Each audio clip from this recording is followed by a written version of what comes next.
Tory Lanez has still recently been running the internet from a prison cell. He's getting artists, he's getting collabs, he's getting models. All this, like, he's not even locked up in the situation right now. I don't know if y'all been paying attention, but recently he's been on Instagram popping up with the likes of people like, Paloma Ford, Amir Dime, Suki Hana, Neon. The list goes on full of the people that he's been popping up with, right? And the thing is, it's not even just random reposts. This is coordinated content that he's dropping, right? So the real question comes in as to how is he still able to pull all this off from behind a prison cell? And my thing is, it's just amazing to see someone of this magnitude from behind a prison cell be able to get this job done, right? Like, we're talking about, he probably has a team coordinating everything through calls, emails, content creation. But my thing is to even stay in the likes of some of these people that he's reaching out to is just top tier amazing to me. You know what I'm saying? And I think that he's not getting enough of his flowers as of the moment right now. He's still making it to be as where he's still considered a top R&B artist in the game right now. Still, there is people behind bars right now that aren't doing anywhere near what Tory Lanez is doing. And he's getting it done. We need to get that man his flowers. And I know that, he possibly has some pre-recorded music, content, different ideas that he's had going on. But this man is a genius, a flat-out genius. Even before he went to prison, he was coming out with little schemes on teaching the youth how to make money, investing, different things like that before he got shut down and blackballed. Like I said, clearly he's probably got a team on the outside who, is running everything for him. I'm sure he has a management team who he keeps in contact with.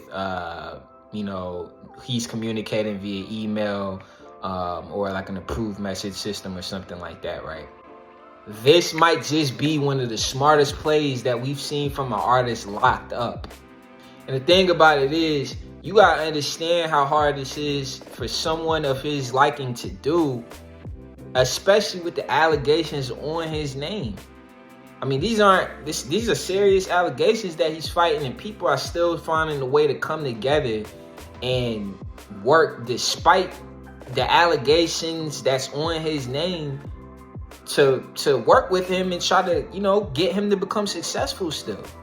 Because if you think about it, Tory Lanez is not having any direct control over what's being posted. He's having limited communication, and a good amount of the public, especially a lot of the Meg fans, are against him. So these are things that he's constantly fighting, along with fighting being behind bars, which is wow.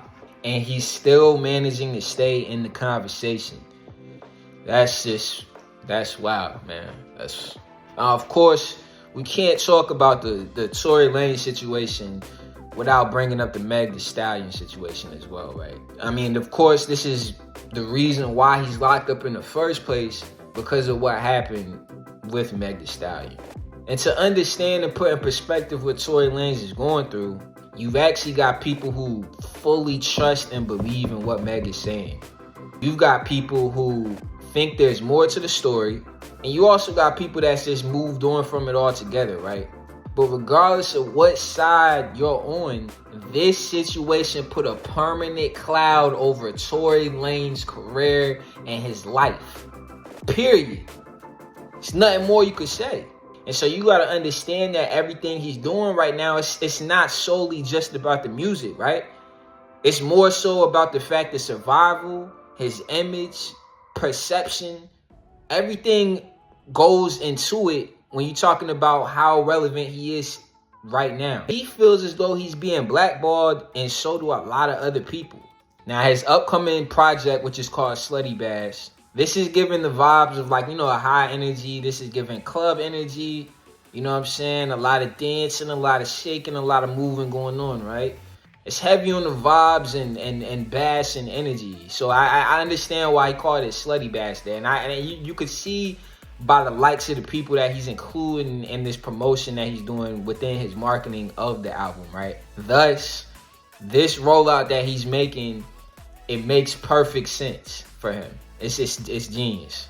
But be honest, Tory Lanez at this point is proving that you don't even need to have your freedom to remain relevant anymore. It should be no excuses for anybody anymore to sit on the couch at this point. He's doing it from behind the prison is the narrative that he's trying to create. Whether you support him, whether you agree with him, no matter how you feel, you're still going to be talking about him today in 2026, literally. He's still going to pop up on the internet in 2026, literally. And in 2026, this might actually be the biggest win of them all. At the end of the day, let me know how y'all feel, though, man. Is this marketing genius, or is this just internet hype? And also let me know about Slutty Bass, how y'all think this is going to play out for him. So I don't know if y'all been paying attention, but Jaden Ivey has recently got waived from the Chicago Bulls for conduct detrimental to the team. So he recently went on Instagram speaking on his religious beliefs and criticizing the NBA's support for Pride Month. Jaden Ivey went on multiple Instagram lives. He spoke on his faith in Christ, his faith in his religion. He spoke on faith in a lot of different areas. And Jaden went on to call certain things unrighteous from what we're seeing in different reports online.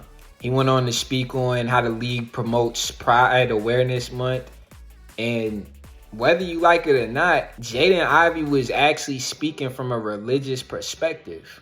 But the crazy part is, Jaden Ivey went on to say that people were calling him crazy, psycho. He even went on to show that certain people that was close to him started to turn against him once he spoke on his religious views. I'm gonna be honest. Here's my take on it. I don't think Jaden Ivey should have been waived on what he said. Right? Jaden Ivey, at the end of the day, did not commit a crime. We live in a country where freedom of speech is so frowned upon to the point where things like this can happen, where he loses everything. Like I said, he's receiving messages from his wife. He's getting waived from the Chicago Bulls. Not because you got to agree with what he said, but at the end of the day, Jaden Ivey did not commit a crime. That's the thing that we got to understand, people. He didn't go out here and rob a bank. He didn't go out here and hold someone hostage. Jaden Ivey just spoke his thoughts on how he feels about his religion. And it's crazy because it's like, this is how society treats us now. We seen the same thing happen to the baby in 2020. And he missed out on a lot of money behind that. These are things that we live in a country where we talk about freedom of speech.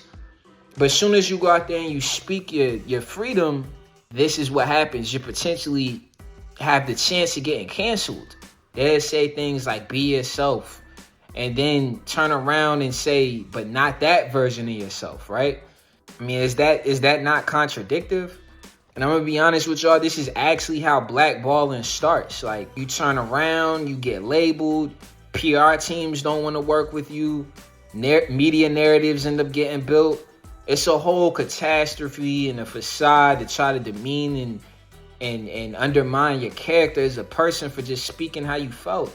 And you see it right now. Opportunities are disappearing from him left and right just because he's speaking how he feels. This Instagram generation, this internet generation is, y'all got it, bro. I don't want no smoke. I don't want no smoke. At the end of the day, it's a bunch of trolls in the comments. Everything is a joke.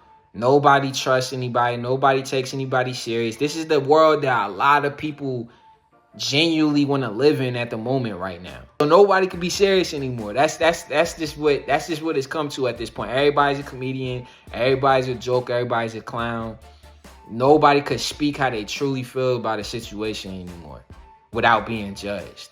And the thing is, people pick and choose, because one of the most interesting things that I've seen is other players have said and done things before and nothing has actually happened. So people pick and choose which narratives they want to go with And if a mass majority of people agree with that narrative, you're not getting canceled. But if a mass majority doesn't, then your whole life is ended. It all matters about what you say, because like I said, there's been other NBA players that have said very controversial things.